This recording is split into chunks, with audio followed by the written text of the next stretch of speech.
Another book on awakening. Just what the world needs. To me, the reason I wrote this book is because I wanted to express a new approach to this perennial topic. People have been waking up for hundreds and hundreds and hundreds of years. And it seems to me that each culture where people wake up, they write about it in the language of their culture. They write about it for their own time. And like everything, it needs to keep evolving. So that when I first came into this, when I was very young, when I was a teenager, many, many years ago now, I encountered what was around me at that time, and some of it was great and some of it was not. Always there's a mixture.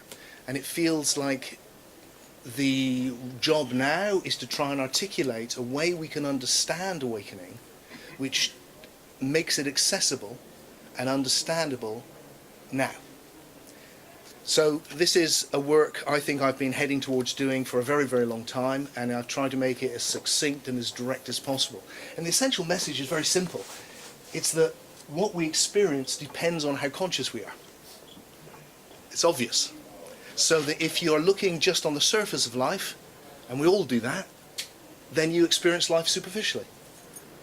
But if you look deeper, you can become deep awake. And that looking deeper starts with just curiosity as much as anything. It starts with remembering something really, really obvious, which is we're alive and we don't know what that means. We don't know what this is. You know, I arrived in London from the West Country, Glastonbury I live in, and that's where I grew up. And I came down this afternoon and I'm seeing everyone walking around, and what I love being in crowds is how everyone goes about their life as if they know what life is. They're walking around as, I know what it is, it's this, it's this, it's this, I'm doing this, I'm this person doing this. And actually you just take a moment and you stop and you go, I don't know what this is. Actually, you know, it goes on forever, that way and that way and that way and that way. There's 100 billion galaxies. What we know about life is that this solid flesh, we now know from some very extraordinary people who've looked very closely at it and come back and gone, it's not there in the way we think it is. It's empty space. It's 99.9999999999999% empty space. We don't know what this is. And the minute you start being conscious of that and you step out of this assumption that you do know what it is, consciousness changes. If you're like me, it will have changed just in thinking about that. Right now, you'll be going, oh yeah, I feel different. Because the minute you pay attention to the mystery of existence, it's different. Now, if you keep going into that, if you keep going with that, then the deep awake space starts really opening up. And where it starts, where you can come into is a really profound and wonderful, I call it, in the book, playfully, I just call it the wow. Because when I share this with people, which is what I do at my, I run these events called Deep Awakenings. Some people here, a handful of people have actually been at those. And I take people to this experience that the book's about and I want to talk to you about. I take people to directly sharing that experience. And what I noticed was that the emails I got afterwards, the most common word was wow, always in capital letters, usually with 3 exclamation marks. And so it felt like, well, this is what this experience is. It's when you suddenly get that, wow, I get it, I see it. And it's marked by this profound sense of interconnectedness. Like everything is separate and also all one. And with that sense of oneness comes this profound love. In fact, the whole universe is just full of love. Actually, it's pulsating with love. How did I miss that? How did I miss it? But there it is. So there's a discovery to be made. It happened to me when I was very young. It happened to me when I was 12. It just happened one day. And I've been exploring it in different ways and trying to find out more about it and go deeper into it and all the rest of it, and losing it and finding it ever since. And that journey has made me write a huge number of books, too many books really, but lots of books on many different spiritual traditions, going, look, all of them are about the same thing. If you get underneath the difference on the cultural bit, if you get underneath, they're all about human beings who've been going along in their lives like this, and then one day gone, wow. And then there's this profound oneness and this all-embracing love. And a kind of knowing what life is before words. And that's what this book's about. That's why I wanted to share it with you. That's why I travel the world running these deep awakening events, was because it's had such a profound effect on me. It feels like I just want to share it with as many people as I can while I can. And what's astonished me is how easy we can experience this. Because when I started looking at this when I was a teenager, it felt really difficult. It felt like, oh, well, you've got to live in the Himalayas and have an Ananda at the end of your name and you know, do weird stuff and give up pleasure and sex and all the things I didn't want to do. I tried. But what I've seen is none of that's true. That this is completely accessible to all of us just because we're human. And what makes this work so well, I think, is that it offers an approach which is life-affirming rather than life-denying. And let me explain what I mean by that. An awful lot of spirituality is stuck in what I think of as either-or thinking, which goes, if you want to experience this profound depth to your being, if you want to step into the oneness, if you want your divinity, if you like, then there's something in the way. And what's in the way is your humanity. What's in the way is something in you, let's call it the ego. There's something wrong with you. There's something wrong with you. And it's going to stop you experiencing who you really are. And my own experience is not that. In fact, it's the opposite of that. There's nothing stopping us experiencing who we really are. Nothing at all. It's right there for us to step into. So to try and explain my own experience, I've ended up with a philosophy which underlies this book, which I call paralogical thinking. What marks this book out as a different approach is this paralogical thinking. And paralogical thinking, you doing all right over there? Paralogical thinking is based on the understanding that life is fundamentally paradoxical and that we need to understand it by thinking in opposites. Now I'm going to give you a really simple example of that, and then we'll take it to spirituality and why I'm going to share it with you now. If I say to you, this morning I watched the sunrise, that would be true, as it happens. There it was. Watched the sunrise over Glastonbury tour. However, if I said to you,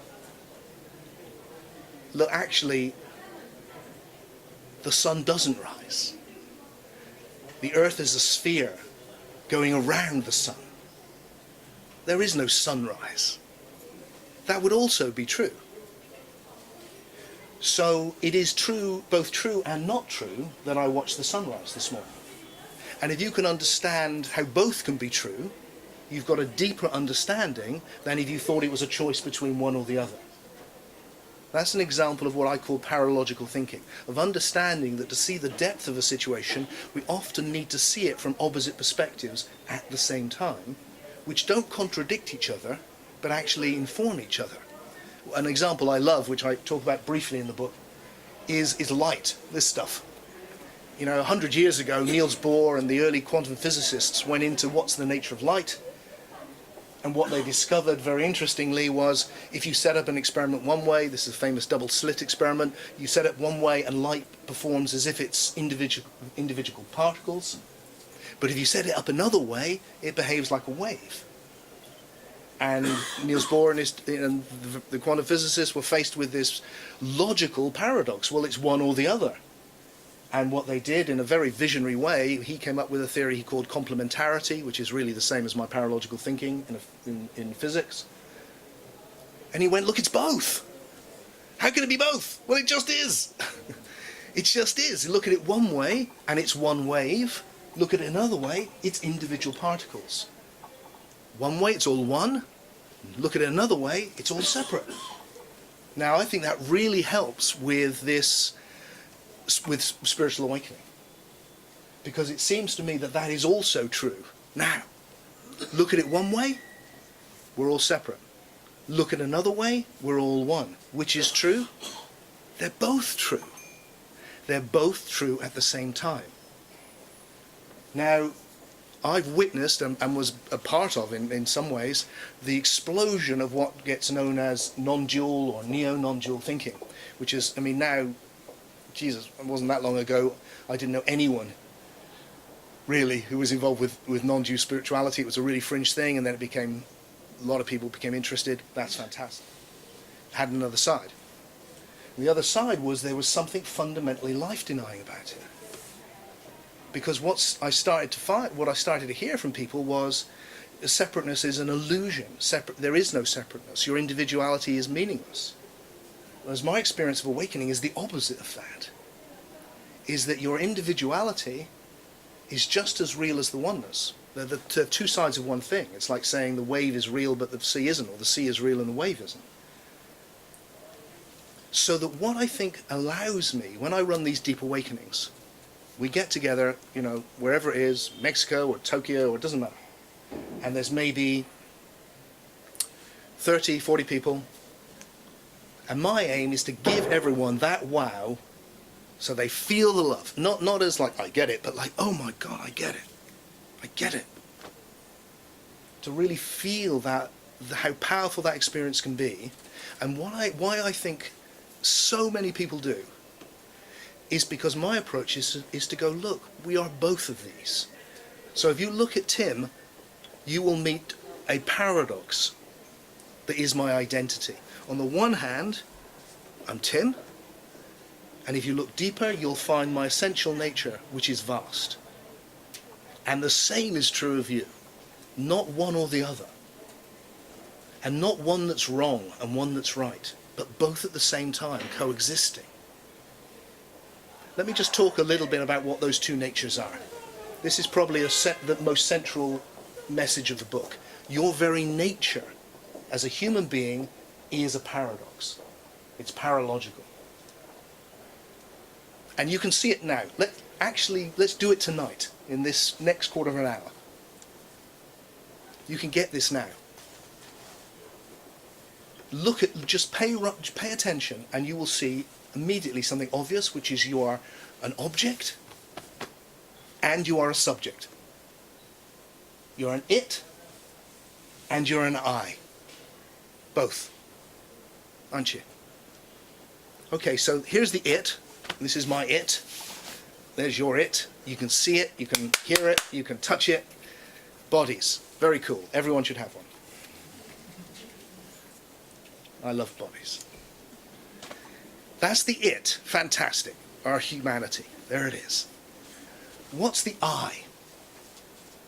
What is it? What's the subject? Well, the subject is what is experiencing this. The subject is what is experiencing this moment, right now. Be conscious of it. Be conscious of being the subject.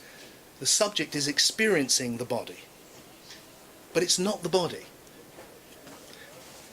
The subject is looking right now. But the subject has no colour, because it's what's witnessing all colour. The subject's listening now, but it has no sound. It's what's hearing all sound.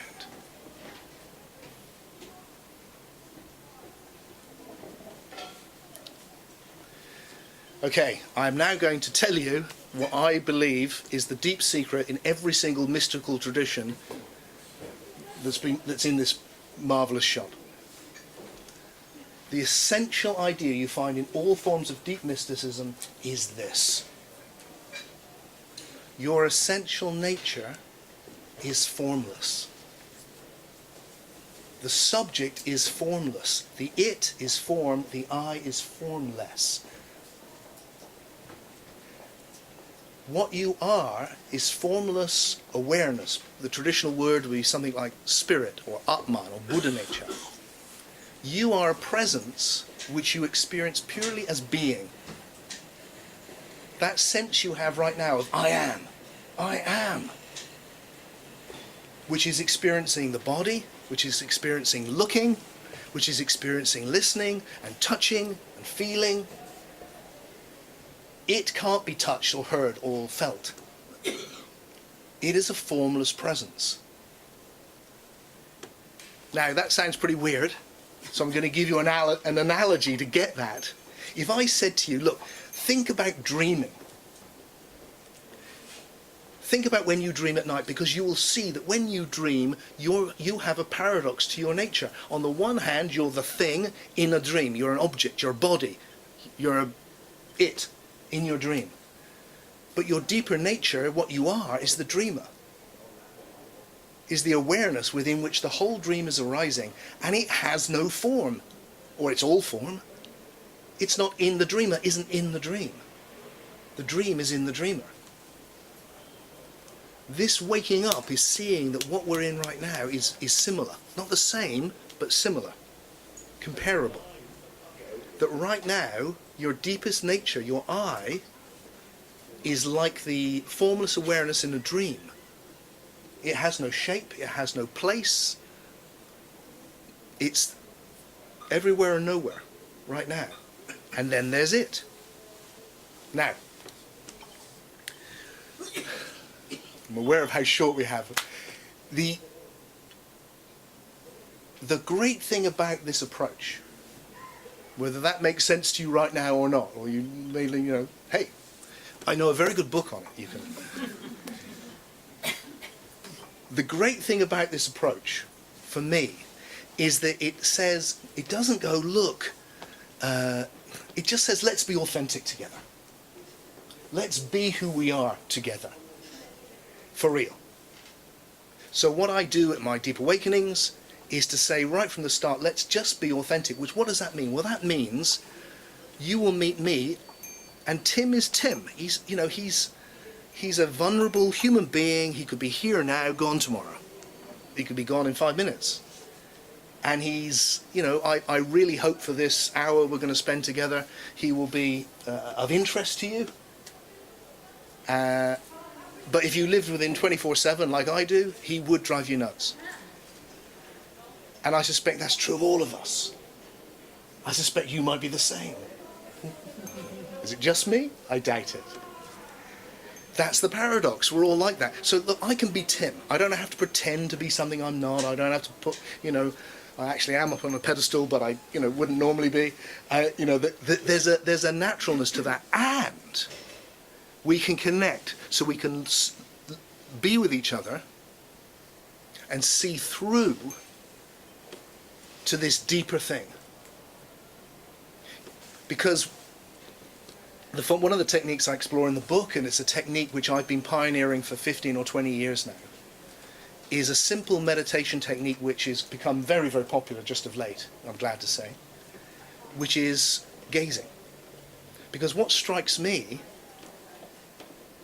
is that when right now, we are connecting from this deep I to the deep I. We're doing it right now.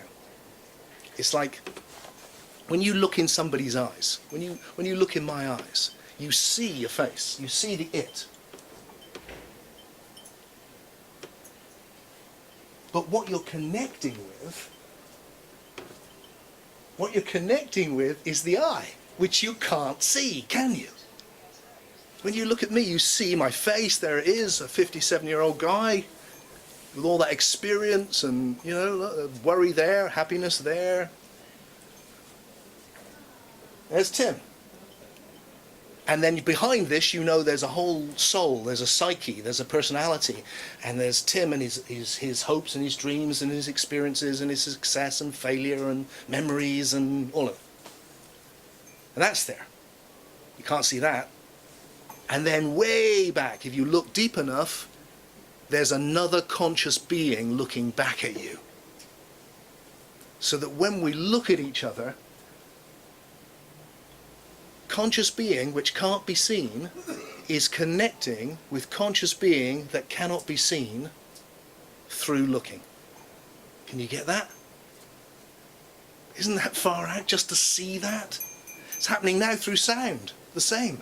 I'm making these funny noises, blah, blah, blah, blah, and whoo, whoo, and the air is doing its thing, and your ears are doing its thing, and your brain is doing its thing. And these symbolic sounds which I'm into the air is reaching across from my mouth to your ear, and through that bizarre and interesting process, we are connecting. But what you're connecting with is another conscious being who's intending to send that to you, and you're a conscious being receiving that, and we're connecting. But you can't hear any of that. All the time we are connecting from the formless through form to the formless. Every day, every moment. It's just when we're living like this, when we're only superficially awake, you don't see any of that. But when you become deep awake, you start to see it. And suddenly, something which is becomes wow. Wow, isn't that amazing? I'm connecting conscious being to conscious being right now. Isn't that beautiful? So, for me, what marks out this approach to awakening in the Deep Awake book, the subtitle is Wake Up to Oneness and Celebrate Your Individuality.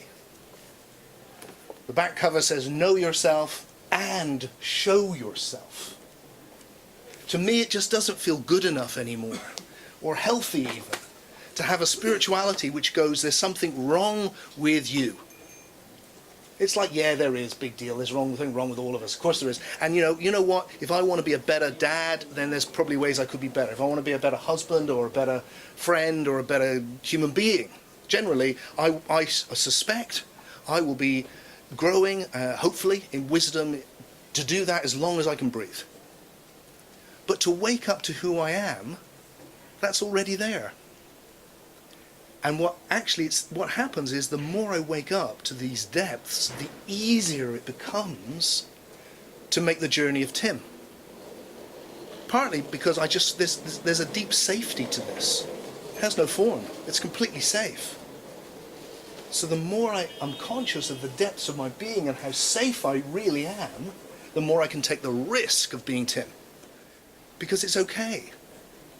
So my aspiration when I run my Deep Awakenings, and my aspiration with this book, Deep Awake, is first to help wake us up to who we are, to wake us up to the deep mystery of life, to get us in touch with what lies behind the forms. So we feel that oneness, and it translates into that love. And then to feel deep self-empowered to actually engage with life. Something incredible is happening right now. Something incredible, and for too many people don't see it until they're about to lose it. You know, when I was in my 20s, I worked with people who were dying, and I saw people start to wake up when they were dying, because it was just going. So suddenly it was like, oh my God, what is this? I thought I knew who I am. I thought I knew what this was about, or I didn't even think about it. And then suddenly, and it feels like, look, it's happening to each one of us now. And it doesn't last that long, actually. And the older I get, the shorter it feels. Just like all the old people before me said. And you start seeing this is precious because it's now. And in this process, something amazing is happening to us. And if we engage with it like this, we get that. And that's okay. That's not going to, no one's going to tell you off afterwards. But we have the chance to have it like this. And not just for ourselves, but for each other. Because we need each other. We need each other because life is paradoxical, so it's incredibly beautiful and really ugly. Because it's full of such sweetness and it's really bitter. And it will lift you up and it will pull you down. And through that process we are transformed. We come into being. You know, it will break you. It will, and there's a love which can hold all of that. And if we find that love which can hold all of that, it becomes much easier, or more possible even, to engage with the journey. And my aspiration is that we can engage with it, not run away from it. So much spirituality, and I understand why this should be, but so much spirituality feels like it's to do with avoiding life. How can I get away from here? How can I stop this suffering? How can I live in a world of rainbows and unicorns and that's a Glastonbury talk, but you know what I'm saying? How can I just transcend it all? I mean, the whole of Hindu philosophy, you know, which has had a gigantic effect on us in the West. Fundamentally, the message, it sounds great, but the fundamental message underneath it is totally negative. The fundamental message is you can become enlightened, or you reach this permanent state where you're free from all of this and you never have to come back to this shithole again. And if you don't, you'll have to keep coming back to this world of suffering, and that's your karma. I don't think this is a shithole where we're sent to be punished. I think there's a lot of suffering in it, so I understand why you might think that. And I certainly understand why people hundreds and hundreds of years ago, or people still living in very impoverished circumstances, may feel that. But we are lucky. Incredibly lucky. We live now. We have all of this. We have the wisdom of the world in one little shop. We are so lucky. And what we need now is a form of spirituality which allows us to appreciate and engage with that, rather than this negative spirituality, which is what it has been in the past, predominantly, actually. And the secret for that is no longer either or, no longer either this or this, but look, both this and this. And why that matters is, in my experience, if we just transcend, if we just go, there's just oneness, if we go, this is of no importance, it's just an illusion, your individuality doesn't even exist. If we say that, the love dries up. The love dries up and you end up at the top of a mountain, very cold. The love is the connection between the oneness and the individuality. That's what the love is. When I meet you, why I can feel love is because we are both separate and not separate. That's what love is. Love is when we're separate and not separate from each other. So when you lose one pole, you lose the love. But when you have both, there it is. And the thing that struck me the very first time that my eyes opened to the deep awake state when I was 12, the thing which I remember the most distinctly is, oh my God, this is all about love. And here I am, 57, and honest to goodness, the one thing I am absolutely sure of is, this is all about love. So, that's what I wanted to share with you, and now we can chat and see where you want to take the conversation. I've actually been writing another book, which will be out in April, which is, this is my definitive statement on this, on the approach to awakening that I've been developing for the last 10 years, and the next book is a huge jump forward in my philosophical understanding. And it deals a lot with the issues you've just raised there, because I think what I've done is I've talked about not two things, but the two extremes of the polarity of my nature right now. But I think there's an individuality to the psyche, to the soul, to this bit we're experiencing right now, the bit where you're understanding the meaning of.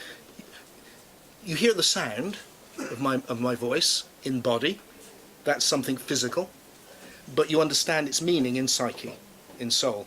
I think that is the thing which is your individuality, which survives death. But to actually justify that would take me a little bit longer than I've got. But would that be enough to... So, yeah, the deep thing, the place where there's one of us, I don't think there's anything to survive or not survive. It just is. It's pure being. It can't not be. It's potentiality. It's the place where there's one of us. But I mean, could you consciously ascribe... You died and you thought you were a golden needle. No, I mean, so you projected the image Okay. of something that's formless, and you thought all the time that you were a golden eagle. Instead of dreaming, You can become a golden eagle now, exactly. In your Well, imagination, you can do that now. No, what I mean is that should you ascribe, or attempt to ascribe form to something that might be eternal, to your soul? I mean, is that a worthwhile meditational technique, would you say?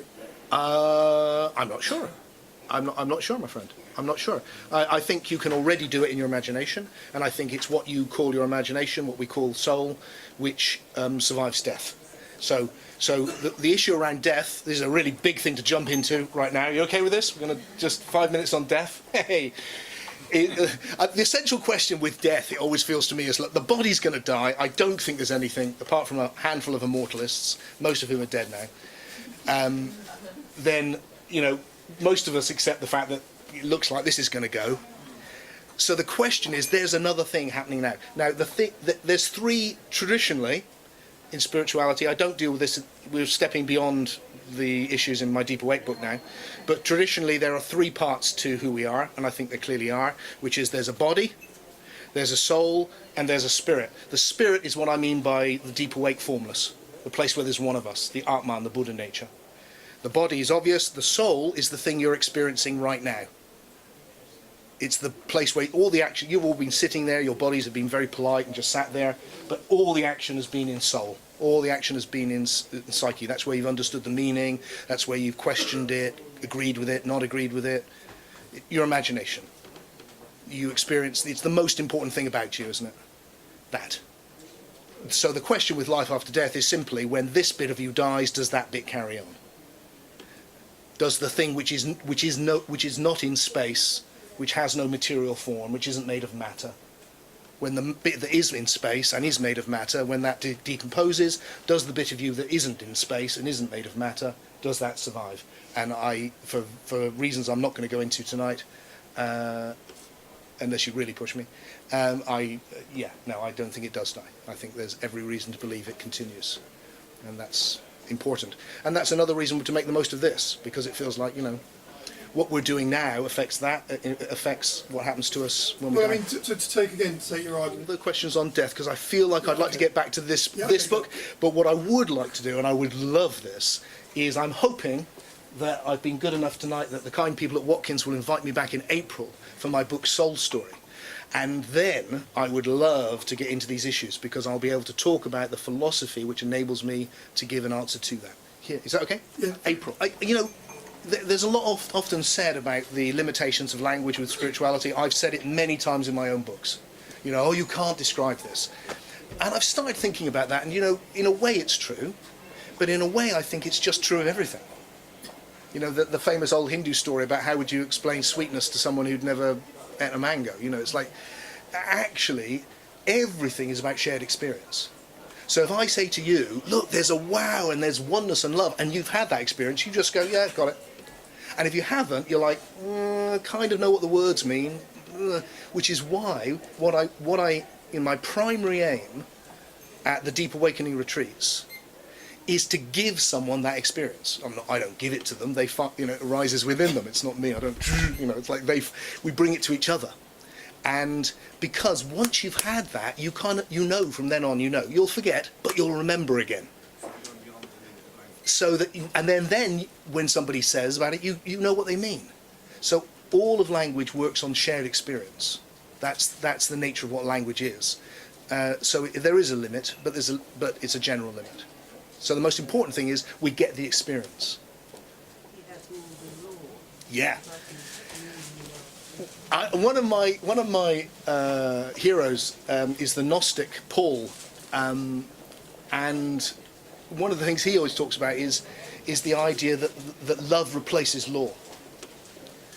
And I think it's a very profound thought, because that's how I experience my life. It's like I'm aware that, you know, if we had a break now and you all left your handbags and bits and pieces here, I wouldn't think, great, I can, you know, I'm not getting paid for this. I had to pay to come. I had to pay to come to speak to you. And it cost me, I had to come on the train. It's like, you know, all me food coming up to London, all of this. I don't get paid for any of this. So while you're all out, I'll take some money out of your bags. No one will think it's me, will they? You know, it's like perfect. That's justice. You know, but I'm not going to do that. But I'm not going to do it because it's a law. It is a law, but I'm going to do it because I wouldn't do that to you. And that's love. So I feel like, look, what we're looking for is the law is always trying to match up to love. But when you have love itself, that's the real thing. So love transcends all of that. So the law is just love. What's happened? You know, when I started this, when I was a teenager, I had this spontaneous awakening. I wanted to know what the hell had happened to me. I tried out all these various things and spiritual techniques and psychedelics and everything that was available. And I think, you know, because at that time the East was coming in, and so I picked up the East. And so I had this idea that if I could just meditate enough, and then I'd become enlightened, and then I'd be this kind of like one day, I'd just go poof, and my ego would be gone forever, and I'd be Uber Tim, and you know, and you'd meet me and it'd be like, yes, I met Uber Tim, and just to be in his presence, and all of that stuff, which goes on. None of that has happened, as you can see. I am very much still Tim, and what I love is all of the journey of life. I mean, I really do. What's happened is I've fallen in love with life. I don't like it all. I get grumpy. I have a good moan. I don't mind moaning. You know, when things are worth moaning about, have a moan. I don't care. It's fine. Why not have a moan? Sometimes it helps. You know, and some things are really bad, like the world at the moment. It's going in a horrible direction. It's like, you know, I want it to go in a good direction, but sometimes it goes in a horrible direction, and you have to put up with that, and so, you know, all of that stuff. And yet behind it all, it's like watching a movie. You know, if you're going to sit down and watch a movie, when things go wrong in the middle, don't sit there going, oh, I don't like this bit. You know, oh no, it's not working out, it's not working out, it's not working out. No, you just settle down and enjoy the fucking movie, because that's the point.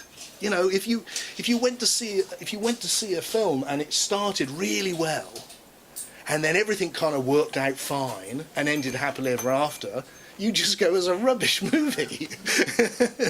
You go and see a movie because it pulls you in, and you're in the drama, you're transformed, you're thrown up and down, and then you come out afterwards, you go, wow, that was a trip. That was incredible. It really, and it feels like that's what life is. It's doing the same thing. But if you went to a movie and if you literally identified with the hero on the screen completely, if you couldn't tell it was a movie, you know, I mean, I remember when I was a kid, watching Doctor Who and the Daleks from behind the sofa, just like, oh my God, is that real? You know, pinching yourself and all that. If you actually thought you were Neo or Trinity or somebody, it would be absolutely terrifying. It would be just the most awful experience to go to a movie. And you'd never ever do it again. It'd be just absolutely terrible. But you don't. What you do is, you know that you're safe. You don't think about it. You don't sit there the whole way through going, I'm in a cinema, I'm in a cinema, I'm in a cinema, You just know you are. And because you know it so profoundly, you can forget about it. And then you can enter into the illusion, because the illusion is only fun if you enter in. It's only transformative if you enter in. But you can't enter in if you think you're not safe. But when you know you're safe, you can enter in. So when you wake up and you know you're safe, you can enter into the illusion, the art, the play, all of it. Whoa, whoa, yes, whoa, whoa, all of it. All of the different tones, and not because you're, because you're free to, because you can actually take part in it. And then you don't want, it's not like, to me, it's like people go, well, are you always in bliss? It's like, of course not. And what would that be? I mean, I think people would be like, it'd be really irritating and unreal. I just like to slap them around the face and say, because it's everything. It's like, it'd be like listening to only one piece of music. It's like, what music do you like? I write some good up-tempo funk, but I also like sad love songs, and I like moving orchestral journeys, and I like 12-tone dissonance sometimes, and I like it all. And that's what we've got with life.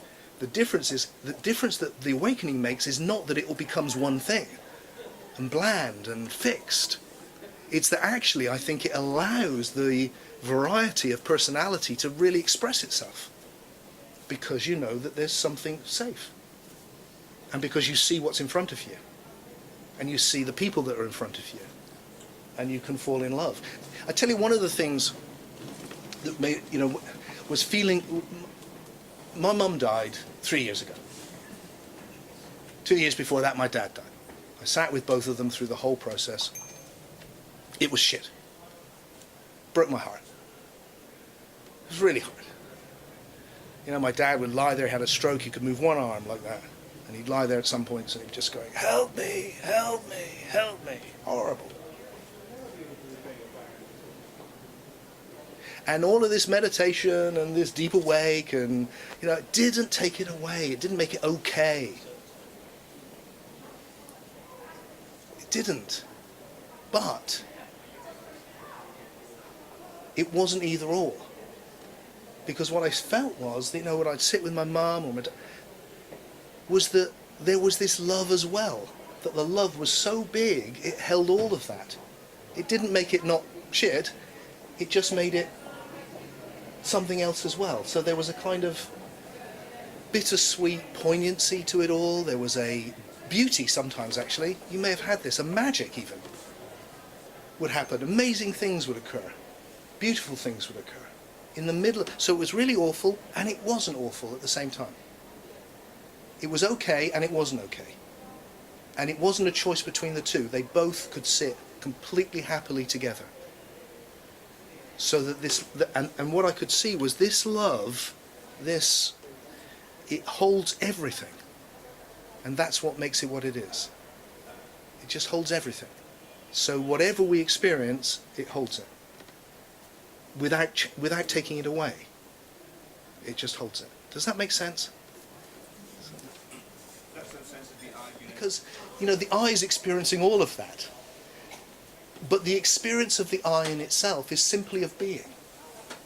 So when you have that sense of simply being behind it all, it generates this love which encompasses it all. But when you just get lost in the experience, that's when you're thrown up and down and round, and I don't know if you have this experience, but it's fairly common. Is when you're lifted up, you think life is great, and it's like it's great. Oh, it's brilliant. Look, all the miracles and magic, and all of this stuff. It's all true. And then you get thrown down, and something awful happens, and you think, oh, none of it's true. Turned out to all be an illusion, and life is actually terrible, and it's all nonsense. Oh, that I used to be into that rubbish, but now I see it the way it really is. Rather than look, there's something behind all of it, which encompasses both up and down, major and minor keys of life. It's all part of the music. And that's what awakening really is. There we go. Nice hat. If you would like to be in touch with me, please put your name on my emailing list, and you'll get a little newsletter I do all my online stuff for free now. All my videos are for free. You can tap into the new releases, all of that, and you'll just get a nice little email pop through to you every week. And if you'd like that bit of inspiration, please just put your email address down and it will arrive. If you're intrigued by the idea of the deep awakening, go out and have a look at my website. You'll see lots of people who have been on the deep awakening. There's a few here who you let them speak rather than me. Listen to what they've got to say about it. And if you're intrigued, we have one coming up very soon, and we have a few places, and it's at New Year. I do it every year at New Year. It's become a tradition. It's a fabulous time to do it because you're starting a new year. So we have a 3-day retreat. It starts on the 30th. On the 31st, on the evening, we do something really, really special, which I promise you, as a good chance, it will just go boof, and you'll get this. And then we have a party. And we have some champagne, and we bring in the new year, and we just celebrate being alive, and then we prepare for going into the new year the next day. It is the most magical new year you will ever have. And that is happening in just a few weeks. So if you're intrigued, talk to me, email me. You can ring up and ask about it. This is nothing, it's not hidden, everything's up front.